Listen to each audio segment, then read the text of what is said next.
जय हिंद प्यारे साथियों। जैसा कि आप सभी जानते हैं कि एसएससी जीडी कांस्टेबल की 39,481 न्यू वैकेंसी निकाली गई है, जिसके ऑनलाइन एप्लीकेशन फॉर्म स्टार्ट हो चुके हैं। तो इस वीडियो में आप सभी को बताएंगे कि कैसे आप स्टेप बाय स्टेप अपने ऑनलाइन एप्लीकेशन फॉर्म को फिलअप कर सकते हैं बिना किसी गलती के, ताकि आपका एप्लीकेशन फॉर्म एक्सेप्ट हो पाए। तो पूरी चीज को आप ध्यान से समझ लेना, हर एक चीज आपको इस वीडियो में क्लियर हो जाएगी। और वीडियो को आप लास्ट तक ध्यान से जरूर देखना, उसके बाद ही आप फॉर्म अप्लाई करें, क्योंकि अगर आप कोई गलती कर देते हैं तो बाद में उसमें सुधार होना बहुत मुश्किल हो पाता है। हालांकि आपको करेक्शन का टाइम दिया गया है, लेकिन हमें उस कंडीशन में नहीं पहुंचना है, इसलिए हर एक चीज को क्लियर तरीके से समझ लेना है। तो वीडियो पसंद आए, वीडियो को लाइक शेयर करके चैनल को सब्सक्राइब कर लें और बेल आइकन पर प्रेस कर लें, ताकि फ्यूचर में आने वाली हर एक जॉब अपडेट का नोटिफिकेशन आपको सबसे पहले मिलता रहे।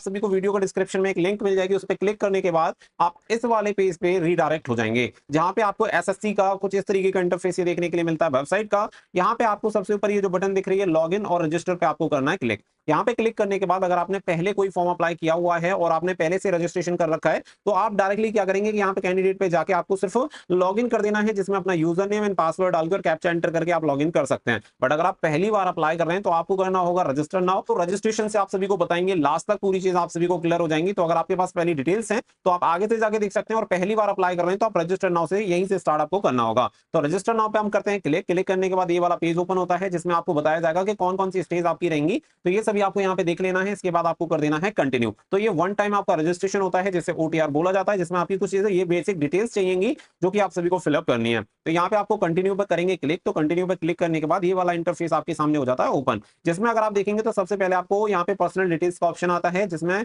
आपसे पूछेगा do you have Aadhaar card. अगर आपके पास आधार कार्ड है तो आप यहाँ पे यस कर देंगे, और यस करने के बाद आपको अपना आधार कार्ड नंबर यहाँ पे डाल देना है, और इसके बाद दोबारा से वेरीफाई आधार कार्ड नंबर यहाँ पे एंटर कर देना है। तो आपका आधार कार्ड डिटेल्स की हो जाएंगी यहाँ पे एंटर। इनकेस अगर आपके पास आधार कार्ड नहीं है या फिर आप अपना आधार कार्ड नहीं लगाना चाहते हैं, तो आप नो पर करेंगे क्लिक। और नो पर क्लिक करने के बाद फिर आपको किसी और आईडी की डिटेल्स यहाँ पे डालनी होंगी। तो यहाँ पे आइडेंटिफिकेशन कार्ड में आपको ये ऑप्शंस दिए गए, जिसमें से आप driving licence, employer ID, PAN card, passport या स्कूल कॉलेज आईडी कार्ड या वोटर आईडी आप यूज कर सकते हैं। इनकेस अगर आप ड्राइविंग लाइसेंस यहाँ पे यूज करते हैं तो ड्राइविंग लाइसेंस यहाँ पे यूज कर सकते हैं। इसके बाद यहाँ पे आपको आइडेंटिफिकेशन नंबर यहाँ पे एंटर करना होगा। आप जो चाहें वो ऑप्शन कर सकते हैं। आपके पास आधार है तो वेल एंड गुड। अगर आप दूसरी आईडी लगाना चाहते हैं तो कोई भी दूसरी आईडी लगा सकते हैं। इसके बाद नंबर थर्ड पे आपका आता है कैंडिडेट नेम। तो कैंडिडेट नेम आप सभी को वही डालना है जो आपकी 10th की मार्कशीट में दिया हुआ है। आधार कार्ड या किसी भी आईडी से कोई लेना देना नहीं है। अगर लेना देना है तो वो है आपकी मैट्रिकुलेशन सर्टिफिकेट यानी 10th का सर्टिफिकेट। तो 10th के सर्टिफिकेट में जो भी नाम आपका लिखा हुआ है वही नाम आपको यहाँ पे एंटर कर देना है। इसके बाद दोबारा से आप सभी को यहाँ पे फिर से इसे वेरीफाई करना होगा। तो जो ऊपर आपने डाला है वही आपको डालना है। अगर आप गलती करेंगे तो आपको दिखाएगा कि आपका नाम मैच नहीं हो रहा है। तो ये इससे वेरीफाई से ये रहता है कि गलती होने के चांसेस नहीं होते हैं, लेकिन आप दोनों जगह गलत डाल देंगे तो फिर उसका कोई इलाज नहीं है। आगे बढ़ते हैं। नंबर 4 पे आता है have you ever change your name. अगर आपने अपना नाम कभी भी चेंज किया है तो आप यस कर देंगे। उसमें आप सभी को बताना है कि न्यू नेम आपने क्या लिया है और चेंज नेम आपका क्या है, तो वो आप सभी को यहाँ पे एंटर कर देना है। अगर आपने कभी चेंज नहीं किया है तो नो पे करेंगे क्लिक और आगे बढ़ेंगे। इसके अलावा यहाँ पे पॉइंट नंबर 5 पे जो भी जेंडर आपका है वो जेंडर आपको सेलेक्ट कर लेना है। फिर आपका वेरीफाई जेंडर होगा, दोबारा से आपको एंटर कर देना है। इसके बाद यहाँ पे आती है डेट ऑफ बर्थ। तो डेट ऑफ बर्थ आप सभी को एंटर कर देनी है। मैं एग्जांपल के लिए आपको एक डेट ऑफ बर्थ बता देता हूँ। तो जो भी आपकी डेट ऑफ बर्थ है वो डेट ऑफ बर्थ आपको अपनी यहाँ पे सेलेक्ट कर लेनी है। आपको कॉपी नहीं करनी है, क्योंकि मैं ये सारी चीजें आपको सिर्फ एग्जांपल के लिए बता रहा हूं। तो आपकी जो भी एक्चुअल डेट ऑफ बर्थ है वही एक्चुअल डेट ऑफ बर्थ आपको डालनी है जो आपकी 10th की मार्कशीट में है। फिर आपको वेरीफाइड डेट ऑफ बर्थ करनी होगी। तो दोबारा से आपकी जो भी डेट ऑफ बर्थ आपने ऊपर एंटर की और जो एक्चुअल आप सभी की है वो आप सभी को यहाँ पे डाल देनी है। आता है फादर्स नेम। तो जो भी फादर्स नेम है वो फादर्स नेम यहाँ पे हम एंटर करेंगे। इसके बाद दोबारा से वेरीफाई आप सभी को करना होगा, जो ऊपर आपने डाला है वही आपको डालना है। इसके बाद आता है आपका मदर्स नेम। तो जो भी आपका मदर्स नेम है वो आप सभी का जो भी 10th की मार्कशीट में है वो आपको एंटर कर देना है। इसके अलावा फिर नीचे आप सभी का वेरीफाई करने के लिए बोलेगा, तो वेरीफाई में सेम आप सभी को डाल देना है। नंबर 9 पे आता है मैट्रिकुलेशन एजुकेशन बोर्ड। तो कहां से आपने किया हुआ है, जो भी आपका बोर्ड रहा है वो बोर्ड आप सभी को यहाँ पे डाल देना है। तो आपका यूपी का रहा है, त्रिपुरा का रहा है, जो भी आपका बोर्ड रहा है वो डिटेल्स आप सभी को यहाँ पे एंटर करनी होंगी। तो जैसे यूपी बोर्ड से किया हुआ है तो यहाँ पे यूपी बोर्ड एंटर कर दिया है। इसके अलावा फिर दोबारा से आपसे यहाँ पे वेरीफाई करेगा तो दोबारा भी आप सभी को यहाँ पे सेम अपना एंटर कर देना है। इसके बाद आपका जो 10th का रोल नंबर है वो आप सभी को यहाँ पे डालना है, क्योंकि ये 10th की डिटेल्स यहाँ पे एंटर की जा रही है। तो वही डिटेल्स आप सभी को यहाँ पे एकदम सही से फिल कर देनी है। तो ये डिटेल्स यहाँ पे डालने के बाद फिर आपको दोबारा से वेरीफाई करने के लिए बोला जाएगा। तो दोबारा से आप सभी को वही रोल नंबर यहाँ पे एंटर कर देना है। इसके बाद आपको पूछा जाएगा ईयर ऑफ पासिंग, यानी कि आपने जो 10th पास किया है वो कौन से ईयर में पास आउट आप हुए हैं। तो वही पास आउट ईयर आप सभी को यहाँ पे सेलेक्ट कर लेना है। तो अगर आपने 2019, 17, 18 जिसमें भी आपने किया है, जो भी ईयर आपकी रही है वो आप यहाँ पे एंटर करेंगे। इसके बाद यहाँ पे वेरीफाई करेंगे। तो वेरीफाई करने के लिए 2017 में किया हुआ है तो 2017 फिर से सेलेक्ट करते हैं। फिर आपको यहाँ पे पूछेगा highest level of education qualification. इसमें बहुत सारे कैंडिडेट गलती कर देते हैं, तो आपकी जो भी हाईएस्ट क्वालिफिकेशन आप चाहें तो डाल सकते हैं। ये 10th पास से आपकी वैकेंसी निकली हुई है, तो 10th पास भी अगर आप एंटर करेंगे, चाहे भले आपने बीएड कर रखा हो, कोई दिक्कत नहीं है, चलेगा। तो यहाँ पे 10th पास से वैकेंसी है, दैट्स व्हाई मैं यहाँ पे 10th पास ही एंटर करूंगा। इसके बाद फिर यहाँ पे आता है कैंडिडेट मोबाइल नंबर।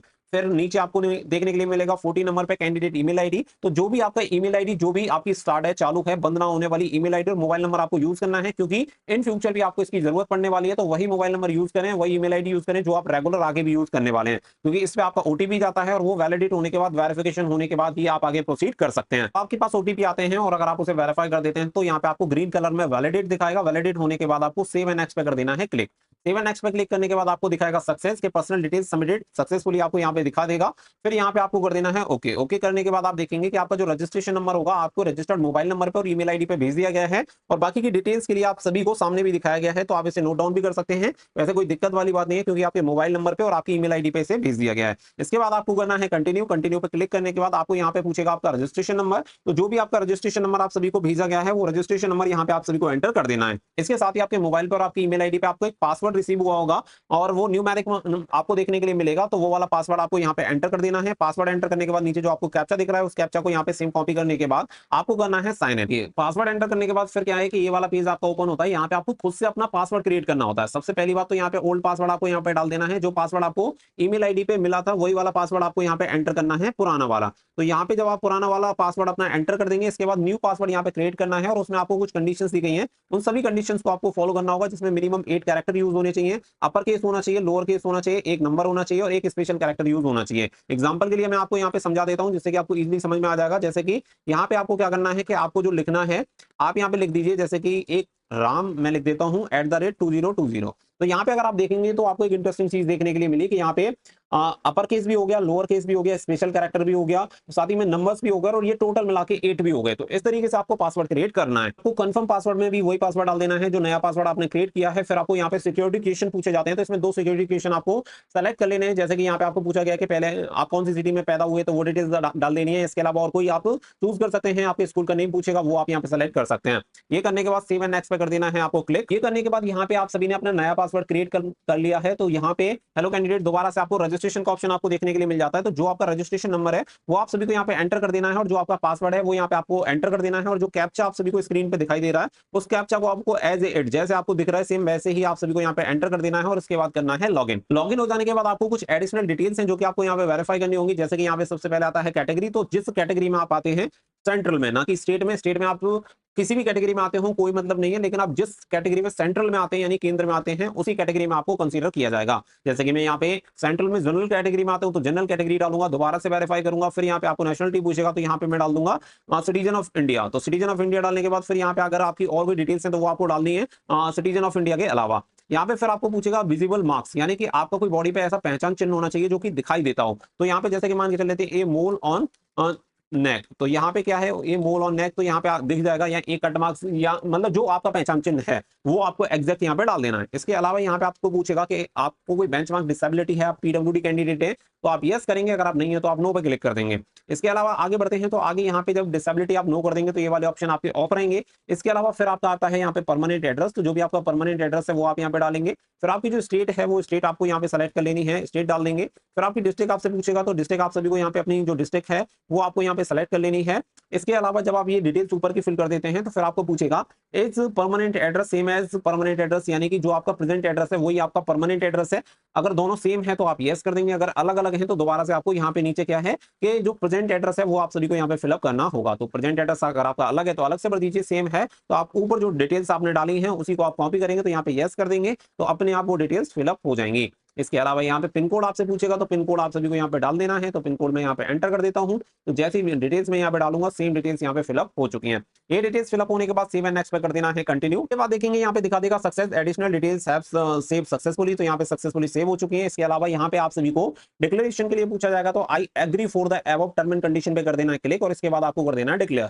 और ये इससे पहले अगर आप चाहें तो प्रीव्यू ओटीआर भी कर सकते हैं, जिसमें आप सारी चीजों को चेक कर सकते हैं कि आपने कोई डिटेल गलत तो नहीं भर दी है। और जब आप डिक्लेयर कर देंगे तो ये आपका जो प्रोसेस होगा होगा वो जाएगा कंप्लीट। तो यहाँ पे सक्सेस डिक्लेरेशन सबमिटेड सक्सेसफुली यहाँ पे कंप्लीट हो चुका है, यानी कि रजिस्ट्रेशन का जो प्रोसेस है वो यहाँ पे आपका कंप्लीट होता है। इस पे कर देना है ओके। आप डायरेक्टली वहां पे करते हैं तो आपका वैसे तो लॉगिन दिखाएगा, लेकिन दोबारा से आपको लॉगिन करने की जरूरत पड़ती है। तो आपको क्या है, कैंडिडेट पे जाना है और जो आपकी डिटेल्स हैं, जैसे आपका यूजर नेम और जो आपने पासवर्ड क्रिएट किया था वो आपको यहाँ पे डाल देना है। इसके अलावा फिर आप सभी को क्या करना है कि यहाँ पे जो आपको ये कैप्चा दे रखा है वो कैप्चा करना है एंटर। अब मैं यहाँ पे कैप्चा कर देता हूँ एंटर और इसके बाद कर देता हूँ लॉगिन। देखिए यहाँ पे लॉगिन करने के बाद डायरेक्टली आपको दिखा देगा कि लाइव एग्जामिनेशन यानी रिसेंटली कौन सी वैकेंसी निकली हुई है। तो इसमें आपको दिखा देगा एप्लीकेशन स्टार्ट आपके हो चुके हैं 5 सितंबर से। Constable GD central arm police forces में ये वैकेंसी निकली हुई है। तो यहाँ पे आप सभी को दिखा रहा है, नीचे आपको अप्लाई का ऑप्शन देखने के लिए मिल जाएगा, बाकी की डिटेल्स भी आपको दी हुई है। तो आपको सिंपल करना है अप्लाई पे क्लिक। अप्लाई पे क्लिक करने के बाद आप सभी को कुछ डिटेल्स हैं जो कि आपको केयरफुली रीड आउट कर लेनी है, जिसमें आपको कुछ इंस्ट्रक्शन दिए हुए हैं कि जैसे आपका फोटो कैसा होना चाहिए और आपकी सिग्नेचर कैसे होनी चाहिए, वो सारी चीजें आपको बताई गई हैं। आपका जो पेमेंट रहेगा वो कैसे रहेगा, तो जैसे कि यहाँ पे देख सकते हैं जेपीजी प्रारूप में 10 से 20 केबी के जो सिग्नेचर होंगे वो आप सभी को अपलोड करने हैं। हस्ताक्षर के बारे में यहाँ पे आपको बताया गया है और धुंधले वगैरह नहीं होने चाहिए, क्लियर आपके होने चाहिए, ये सारी चीजें आपको बताई गई हैं। फिर इंस्ट्रक्शन पे पढ़ने के बाद आपको फिलअप फॉर्म पे क्लिक कर देना है। फिलअप फॉर्म पे क्लिक करने के बाद जो आपने डिटेल्स पहले से भरी हुई है रजिस्ट्रेशन के टाइम पे, वो सभी डिटेल्स यहाँ पे आपको दिखा देगा। ये सभी डिटेल्स चेक करने के बाद आपको कर देना है नेक्स्ट पे क्लिक। इस पे क्लिक करने के बाद एजुकेशन डिटेल्स में आते हैं और फिर आपको हाईएस्ट क्वालिफिकेशन यहाँ पे पूछेगा। तो जैसा कि मैंने बताया एसएससी जीडी की वैकेंसी इसी के लिए मैं फॉर्म अप्लाई कर रहा हूँ। तो यहाँ पे क्या है, मैट्रिकुलेशन 10 पास में यहाँ पे रख दूंगा। तो यहाँ पे 10 पास कंप्लीट हो जाने के बाद जैसे ही हो गया, क्योंकि इसी की वैकेंसी है तो मैं इसी के लिए फॉर्म अप्लाई कर रहा हूँ, हायर क्वालिफिकेशन मुझे यूज करनी होती, तो आराम से आप रजिस्ट्रेशन टाइम में जो भी आपकी हाईएस्ट क्वालिफिकेशन है वो आप यूज कर सकते हैं, आपको कोई भी दिक्कत नहीं होगी। अब नीचे आपको करना है स्क्रॉल डाउन, बाकी की जो डिटेल्स हैं वो आप सभी को यहाँ पे दिखा देगा। तो यहाँ पे आप सभी देख सकते हैं। इसके अलावा यहाँ पे जो आपकी डिटेल्स हैं ऑलरेडी आप भर चुके हैं। इसके अलावा यहाँ पे आपको पूछेगा आपकी परसेंटेज, आपकी परसेंटेज कितनी है। तो यहाँ पे जितनी आपकी परसेंटेज है वो आप यहाँ पे एंटर कर देंगे। अगर आपका सीजीपीए में रिजल्ट आया है तो सीजीपीए आप एंटर कर देंगे। इसके अलावा यहाँ पे आप सभी को क्या करना है, सेव एंड नेक्स्ट पर कर देना है क्लिक। यहाँ पे आपको दिखा देगा success education details save successfully, यानी कि वो सक्सेसफुली सेव आपकी हो चुकी है एजुकेशन डिटेल्स। इस पर कर देना है ओके। क्लिक करने के बाद यहाँ पे आपको दिखाएगा कि अगर आप एक्स सर्विसमैन है तो आप यस करेंगे, फिर उसकी डिटेल्स आपको भरनी होंगी। अगर आप एक्स सर्विसमैन नहीं है तो आप नो पे क्लिक करेंगे। साथ ही में आपको पूछेगा वेदर सीकिंग एज रिलैक्सेशन, यानी कि अगर आपको उम्र में छूट चाहिए, जैसे कि अगर आप ओबीसी कैंडिडेट हैं और आपकी उम्र 23 साल से ज्यादा है तो डेफिनेटली आपको उम्र में छूट की जरूरत पड़ेगी, तो आपको कर देना है यस। अगर आपको उम्र में छूट चाहिए तो कौन से उसमें चाहिए वो आप सभी को यहाँ पे डाल देना है। अब मैंने जनरल में फॉर्म अप्लाई किया तो वो वाला ऑप्शन मुझे यहाँ पे दिखाएगा नहीं, दैट्स व्हाई मैं यहाँ पे कर दूंगा नो। नो करने के बाद यहाँ पे आप सभी को ये इन्फॉर्मेशन के लिए बोलेगा कि यहाँ पे आगे की जो भी डीओपीटी के द्वारा अपॉर्चुनिटी हो उसके बारे में आपको मेल मिले या ना मिले। तो मेरा सजेशन है कि आप इस पर यस कर देना, आपको कोई भी दिक्कत नहीं होगी, इससे बेनिफिट ही होगा, इससे लॉस आपको कुछ भी नहीं होगा। ये कंप्लीट हो जाने के बाद सेव एंड नेक्स्ट पे कर देना है क्लिक। इसके बाद आपको सक्सेस दिखा देगा, ओके पे कर देना है क्लिक। क्लिक करने के बाद आप सभी के सामने कुछ इस तरीके का ऑप्शन होता है ओपन। इसमें आप देखेंगे तो यहाँ पे आपको क्या है, प्रेफरेंस देनी होती है, यानी कि जो आपका एग्जामिनेशन सेंटर रहेगा, एग्जामिनेशन सेंटर के लिए आपको प्रेफरेंस देनी है। ये सबसे पहले आपको एग्जामिनेशन सेंटर चाहते हैं कहां पे बने, तो मैं चाहूंगा पहले आगरा बन जाए। दूसरा चाहता हूं कि मेरा झांसी चला जाए। नंबर 3 पे मैं यहाँ पे रखूंगा अपना कानपुर रख लूंगा। तो ये 3 ऑप्शन आप यहाँ पे दे सकते हैं, 3 चॉइस यहाँ पे दे सकते हैं। इसके अलावा आता है medium of computer based examination, यानी कौन सी भाषा में आप अपना पेपर देना चाहते हैं। 13 अलग अलग भाषाओं का ऑप्शन आपको मिलता है, तो जिस भाषा में आपको पेपर देना है वही भाषा आपको सेलेक्ट करनी है। तो मुझे हिंदी में देना, मैं हिंदी करूंगा। दोबारा से वेरीफाई करेगा तो हिंदी में यहाँ पे कर देता हूँ। फिर यहाँ पे आपसे पूछेगा क्या आपके पास एनसीसी सर्टिफिकेट है, तो मेरे पास नहीं है तो मैं नो कर दूंगा। अगर है तो मैं यहाँ पे यस करूंगा, और बाकी जो डिटेल्स हैं आपके सर्टिफिकेट की वो आपसे पूछेगा, तो वो आपको यहाँ पे वेरीफाई कर देनी है कि कौन सा आपका सर्टिफिकेट है, तो उसके अकॉर्डिंग आप यहाँ पे वेरीफाई कर देंगे। फिर मैं यहाँ पे कर देता हूँ नो। इसके अलावा यहाँ पे आपको पूछेगा कि आप स्पोर्ट्समैन हैं, आपके पास कोई गेम का सर्टिफिकेट, इंटरनेशनल, स्टेट लेवल या कोई भी सर्टिफिकेट है। अगर है तो आप यस करें और उसकी डिटेल्स भरें, अगर नहीं है तो नो पे क्लिक करेंगे और आगे प्रोसीड करेंगे। इसके अलावा यहाँ पे आपको पूछेगा state union territory of domicile, यानी आप मूल निवासी कहाँ के हैं। ये सबसे प्रमुख चीज है, जहां के आप निवासी हैं और जहां का आपके पास डोमिसाइल सर्टिफिकेट है वही आपको सेलेक्ट करनी है। जैसे कि मैं उत्तर प्रदेश का हूं, उत्तर प्रदेश का ही मेरे पास डोमिसाइल है, तो मैं यहाँ पर उत्तर प्रदेश सेलेक्ट कर दूंगा। तो ये सेलेक्ट करने के बाद मुझे वेरीफाई करने के लिए बोलेगा, तो वेरीफाई में मैं दोबारा से उत्तर प्रदेश यहाँ पे सेलेक्ट कर दूंगा।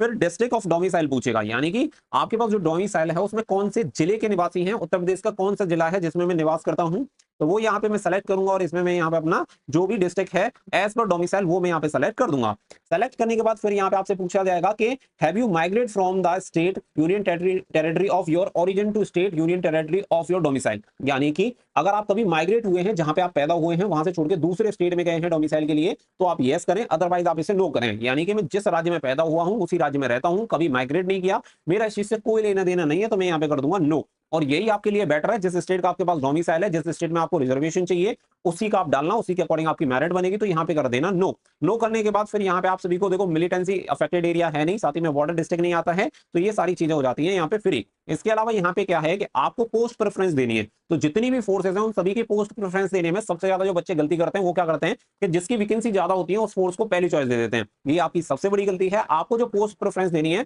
वो देनी है अपनी चॉइस के अकॉर्डिंग। मान के चलो अगर आपने पहली फोर्स की चॉइस दे दी और एक लास्ट की दे दी और आपकी कट ऑफ लास्ट वाली फोर्स के अकॉर्डिंग जाती है, तब भी आपका सिलेक्शन होगा। तो सबसे पहली बात तो कि सभी चॉइस आपको भरनी है और साथ ही में आपकी जो बेस्ट फोर्स आपको लगती है वही चॉइस आपको देनी है। ऐसा नहीं है कि जिसकी वैकेंसी ज्यादा है आप उसके लिए चॉइस दें, उससे कोई मतलब नहीं है। आपको चॉइस उसी की देनी है जो आपको बेस्ट फोर्स लगती है। यहाँ पे आपको पोस्ट की डिटेल देखने के लिए मिल जाएगी। तो जैसे कि अगर आप चाहते हैं कि मैं सबसे पहले यहाँ पे एनसीबी में सेलेक्ट हूं, तो आपको क्या देना होगा कि सबसे पहले यहाँ पे आपको देना होगा जी चॉइस देनी होगी। फिर आप चाहते हैं कि मुझे सेकंड चॉइस मिले एसएसएफ, तो इसके लिए आपको एच देनी होगी। फिर मैं चाहता हूं कि फिर मेरी चॉइस रहे सीआईएसएफ, तो फिर मैं यहाँ पे भरूंगा बी। आप अपने अकॉर्डिंग, अगर आपको नॉलेज है तो आप अपने अकॉर्डिंग भर सकते हैं, लेकिन अगर आपको नॉलेज नहीं है तो जो मैं आपको बता रहा हूँ आप उसके अकॉर्डिंग भर सकते हैं। फिर मैं भरूंगा यहाँ पे एसएसबी, तो यहाँ पे मैं भर दूंगा डी। फिर इसके अलावा मैं चाहता हूं कि यहाँ पे मेरा आ जाए असम राइफल्स, तो मैं भर दूंगा एफ। फिर इसके अलावा मैं चाहता हूं कि चलो फिर यहाँ पे देख लेते हैं आईटीबीपी, तो मैं चाहूंगा ई। आईटीबीपी के अलावा आगे बढ़ते हैं, फिर मैं चाहता हूं कि मेरा हो जाए यहाँ पे सीआरपीएफ में, तो मैं चाहूंगा सी। इसके अलावा फिर अगला मैं चाहूंगा बॉर्डर सिक्योरिटी फोर्स, सबसे लास्ट, तो मैं कर दूंगा ए। इस अकॉर्डिंग मैं अपनी पोस्ट प्रेफरेंस देना चाहूंगा एज ए कैंडिडेट। तो अगर आपको इसमें कोई डाउट है तो आप अपने अकॉर्डिंग दे सकते हैं, अगर आपको नहीं है तो जो चॉइस मैं आपको बता रहा हूं वही चॉइस आपको भर देनी है। ये मैंने अपनी जो प्रेफरेंस है वो दे दी है। याद रखना सभी प्रेफरेंस देनी है और जो आपको बेस्ट फोर्स लगती है, जिसमें आपको सबसे पहले सिलेक्शन चाहिए वो, उसमें ना हो तो दूसरी कौन सी फोर्स लगेगी उसके अकॉर्डिंग डिसाइड कर लो, आराम से आपका हो जाएगा। अगर आप इस तरीके से भी चॉइस देते हैं तो भी आपको अच्छी फोर्स मिलेगी, बेफिक्र होकर आप भर सकते हैं। अब सेव एंड नेक्स्ट पे कर देना है क्लिक। क्लिक करने के बाद ये सक्सेस हो चुका है, ओके पे करेंगे क्लिक। क्लिक करने के बाद यहाँ पे आप सभी के सामने आता है लाइव कैप्चर फोटोग्राफ। तो यहाँ पे आपको क्या है कि अपना जो फोटो होगा वो लाइव कैप्चर करना होगा, तो जो कैमरा लगा होगा उससे आपको कैप्चर कर लेना है। फिर इसके अलावा यहाँ पे जो अपने सिग्नेचर हैं वो आपको अपलोड कर देने हैं। इन केस अगर आपको अपना फोटो कैप्चर करने में कोई दिक्कत आती है तो एक एप्लीकेशन आपको मिल जाएगा माई एसएससी, तो प्ले स्टोर से जाकर उस एप्लीकेशन को डाउनलोड करके वहां से भी आप अपना फोटो अपलोड कर सकते हैं। फोटो एंड सिग्नेचर अपलोड करने के बाद सेव एंड नेक्स्ट पे कर देना है क्लिक। इसके बाद ये भी सक्सेस हो जाएगा, ओके पे कर देना क्लिक। इसके बाद सभी डिटेल्स आपको दिखा देगा, तो सभी डिटेल्स एक बार वेरीफाई आप सभी को कर लेनी है कि आपके डिटेल में कहीं कोई गलती तो नहीं है। सभी डिटेल्स को चेक करने के बाद डिक्लेरेशन पे करूंगा क्लिक और यहाँ पे कर दूंगा आई एग्री। आई एग्री पे करने के बाद यहाँ पे जो कैप्चा आप सभी को दिया हुआ है वो कैप्चा यहाँ पे आपको फिल कर देना है और सबमिट पे कर देना है क्लिक। जैसे ही आप इस पर क्लिक करेंगे तो आप सभी देखेंगे form receive successfully, content verify pending. तो यहाँ पे क्या है कि मुझे यहाँ पे अपनी जो पेमेंट है वो यहाँ पे कंप्लीट करनी है। जो मेरा फॉर्म है वो कंप्लीट हो चुका है, तो मेक पेमेंट पे आपको करना है क्लिक। मेक पेमेंट पे क्लिक करने के बाद आपको दिखा देगा कि आपको कितनी फीस पे करनी है। तो अमाउंट आपको दिखा देगा 100 रुपए। पे आप करेंगे क्लिक। पे क्लिक करने के बाद आपको दिखा देगा कि किस तरीके से आपको फीस पे करनी है। तो आप इसमें यूपीआई या एटीएम कार्ड या नेट बैंकिंग कुछ भी आप सेलेक्ट कर सकते हैं। इसके अलावा यहाँ पे अगर आप चाहें तो वीपीआई यूपीआई आईडी डाल सकते हैं। अगर आप चाहते हैं कि क्यूआर कोड स्कैन करके आपको पेमेंट करना है तो क्यूआर कोड आपको कर लेना है स्कैन।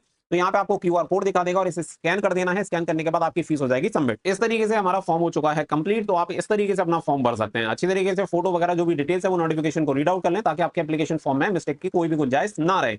वीडियो देखने के लिए thank you so much. Connected रहिएगा ताकि फ्यूचर में भी आपको हर एक अपडेट रेगुलर मिल पाए।